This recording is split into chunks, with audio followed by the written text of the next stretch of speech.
Representative Sandro Marcos. May insertion din pala. Diyos ko po. Ang lakas pa naman makapagsabi na the peso is weak because the dollar is strong. Hindi pala dapat ganun. Dapat pala the peso is weak because the corruption is ongoing. Tingnan nyo ta. Hindi lang po ang Pangulo ang may insertion sa budget. Pati po si Congressman Sandro Marcos, meron din pong pinapasok taon-taon. Lahat-lahat, ang kabuuan ay 50.938 billion pesos. At bawat taon po, sa tuwing dumarating ang BICAM budget process, lagi po may utos si Congressman Sandro na ipasok ang mga proyekto niya.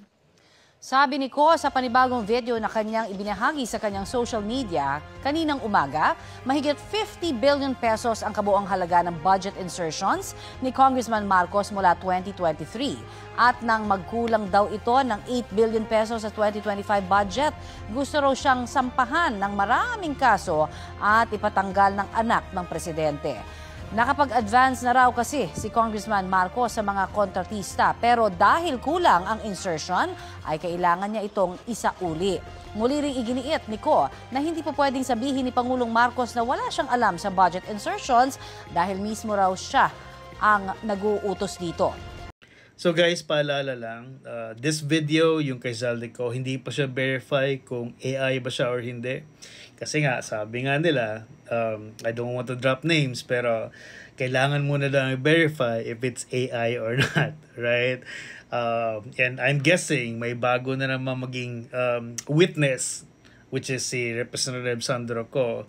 And, you know, na dahil sa anomalyang ito na mangyayari is, I mean, I'm just thinking ahead na siya na naman ang magiging witness nito.